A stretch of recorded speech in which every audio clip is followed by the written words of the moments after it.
There's been a recent study in the industry, the automobile industry, on dealerships' telephones. Dealerships, on average, across the nation, will miss at least 40% of their calls. 40% of their calls go unanswered. People could call back, okay, fine, but the initial call, 40% are missed, the initial call. And the dealerships that we've encountered, the dealerships that are our clients, before they become clients, when we do our assessment, we found it to be more like 70 to 80% of the dealerships,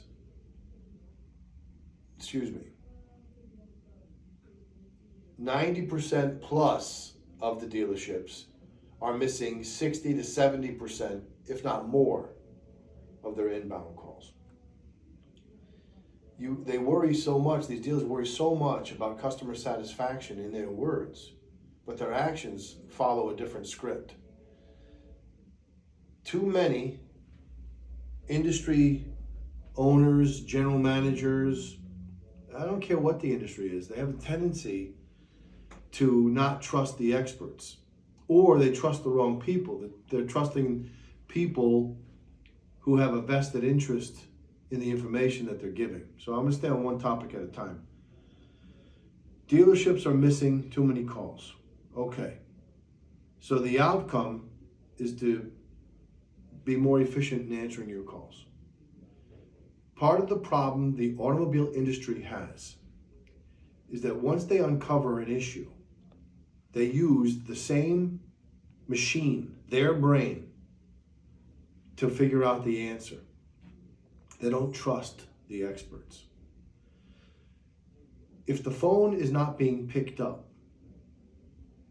you've already tried a receptionist. You've already tried your BDC. You've already tried your salespeople. You want a human being to answer the calls, let's just say. You're one of those that says, I want a human being to answer every phone call. That's great. How much does that cost? And is it really necessary? Where am I going with this? Don't get in the way.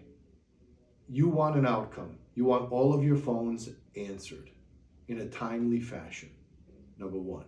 That's number one. Number two, you obviously want it answered the right way.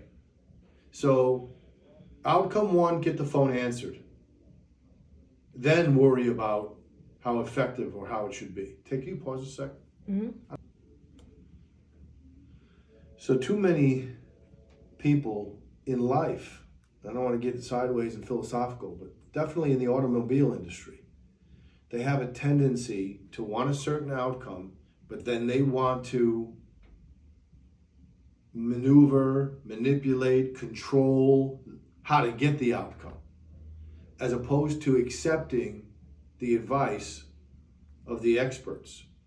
So the expert will say, well, you want your phone answered? Here's the technology that answers your phone every single time. I don't want that. I want a human being to do it. Well, that's flawed. And while you're looking to develop human beings doing it, you have been trying it for the last 20 years of your career, and now you still want it. You're still going months, years into the future without the result that you want. It's time to try something different. Let it be answered by an outside company. Let it be answered by a technology like AI, or there's many great technologies out there, companies. So now you've got that thing resolved. They're answering your phone. Now listen to it. How is it handled? If it's handled pretty good, I promise you the opportunity cost of getting every call answered and then directed to a human being is a lot more efficient than relying on human beings they're moody. They don't like their job. They don't come into work. They let the phone just ring and ring and ring and ring. So I'm here to suggest that in all areas of your business, it's important to recognize outcome first. Leave the how-to someone else and get the result that you want as the number one value. The number one value is answer all my calls. Number two value is I want it by a professional human being that loves their job. Well, the best way to direct that is to filter out all the people that don't mind talking to technology. So if there's 1,000 calls, maybe 400 don't mind the technology, or at least will talk to the technology. Then maybe there's 600 that say, beep, I want to talk to a human right now. Well, you've just cut the task and the failure opportunity down by 40%. Now you got 600 calls to deal with. It's already helped tremendously. And I'm just going into this because as you're going into the new year, you can pause it here today. Okay. Are we going? Mm-hmm. So we're talking about outcome versus how to get that outcome. And so many decision makers get into too much gray area about the how to. They're too concerned about manipulating it. For example, you hire a company to do a specific job and get you an outcome, let's just say, of equity customers into your dealership buying cars. And you get the outcome that you want. But then all of a sudden you take this machine or this technology or these human beings and you say, well, that's pretty good, but now I want you, instead of getting your outcome the way you do it as experts, we want to just give you this. We want to change what you are, and we want you to get your outcome for us doing this. And then you're disappointed when it fails. These technologies, these companies have a specific way of doing business and getting your outcome. And then once you get your outcome, you want to manipulate how they get it. It doesn't work that way. Know your outcome. Leave the how-to whoever you've hired and trust in the process. It's very important. I talk about this all the time to manufacturers. Just so everybody's clear here, no disrespect, but the people at corporate, they don't know, most of them, I don't want to generalize, overgeneralize, most of them don't know 1/10 of what you know at the dealership level. They're going to give you what their experts have come up with as far as data. Hey, we've found that customers need to get this many emails, this many texts, this many phone calls. Here's your process. They're trying to guide and help their franchises. But that doesn't mean they know what they're doing. And that's why there are so many vendors. There are vendors because vendors have made it their life to fill a certain void, a certain gap that's not working for dealers. The manufacturer, I just recently heard from a BDC manager. No disrespect there when I say it like that. But BDC managers, I will say a great percentage of them, have only worked selling by telephone in a car dealership, and it's not really selling.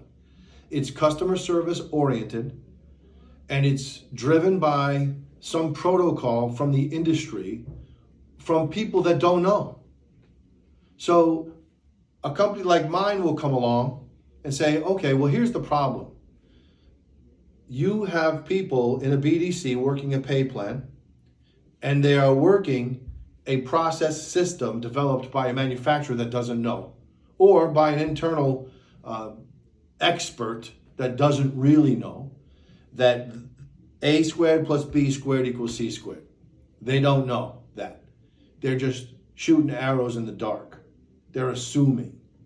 So the bottom line is, if you're converting 1,000 leads at 15% conversion of appointment, and your show ratio or your overall conversion through the dealership's doors is 3 or 4% of just leads, I'm going to get into this thing about numbers in a minute.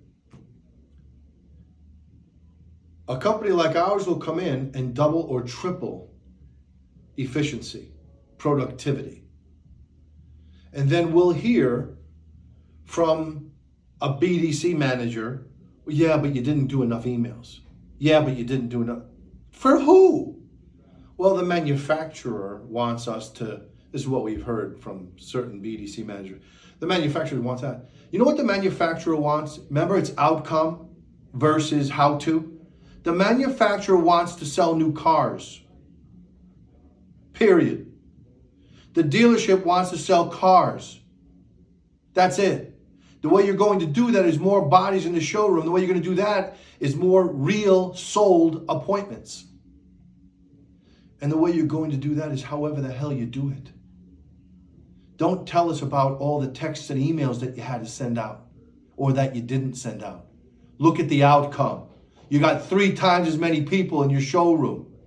Don't worry about how we do it unless you want to get your salespeople that are sitting around smoking and on Facebook and your BDC that's at lunch or didn't come in today because they got personal problems, and keep listening to them about that they did all their tasks though. See, this is where people get lost in the shuffle. They get too focused on how to as opposed to outcome. Let the experts do their job and tell you how it's supposed to be done. Stop manipulating how to get it done. They already know, they've proven it. And that's what Paramount does as well. Manufacturers, same way. They're going to tell you this protocol, and the only time they're going to bring up the protocol is when you're not selling enough cars. If you sell enough cars, they don't care how you do it. Remember that. How to doesn't matter, just do it. How many times have you said it? How many times have you heard that? Know your metrics. Now we're on to numbers. Numbers in that CRM are manipulated by human beings. A dealership, I'm going to give you some numbers to follow. Your dealership, if it's been there more than 10 years, is selling about half of what you sell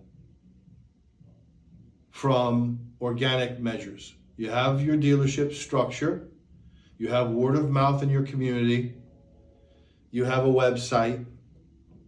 Without spending a nickel, as long as you have those things, you're selling half of your cars that way.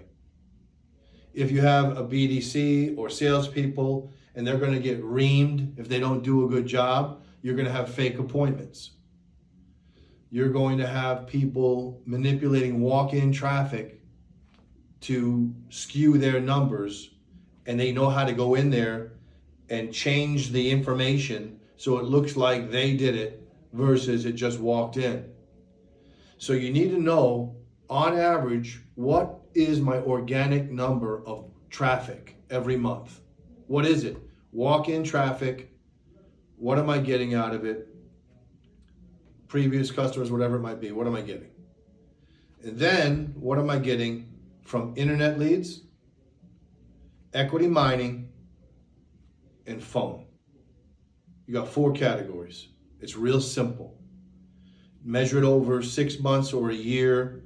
Figure out what it is and know it. Whenever it's out of whack or out of balance or it's off, but let's just say the number of visits that you get a month are 300 and it's legit, it's all in there, you're getting 300, you're selling, you'd like to say you're selling 50%. If you're selling 50% or more, someone's manipulating your traffic. It's not all going in your CRM because you've got a pay plan that says, I want to see 50% closing ratio. You want to see 50% closing ratio, you're going to see it. But there's a whole lot being left out. So bottom line is know your numbers, know that it's all getting in there. You say you're selling 40%. So if you got 300 people, you're selling 120 cars. If 1 month you sell 100 and you still saw 300 people, now you can talk to your sales staff. They're of course going to say the leads were bad this month. The people that came in we couldn't do anything with. Maybe that's true. Then you got to look at your lead sources. The most important thing to look at though is your traffic number. And then you got to look at the mix of that traffic. But if by chance you only sold 90 cars, but you still had 300 people, you didn't have 300. Let's just say you had 250. Well, if you sold the 40%, that'd be 100. So say you sold 100 cars, but you saw 250 people. If the BDC's numbers are still where they need to be, but your organic traffic represents only now 30% of overall traffic, I can guarantee you the BDC stole what they needed to fill their gaps in numbers and pay plan with organic traffic. You just need to know these things and dig in further. And then now you could say, what do I do? You'll have a better idea because you've got to get the outcome that you want from each of these departments. And if you're not getting it, there are answers to those questions through technology and boots on the ground professionals that are out there that can get you these outcomes.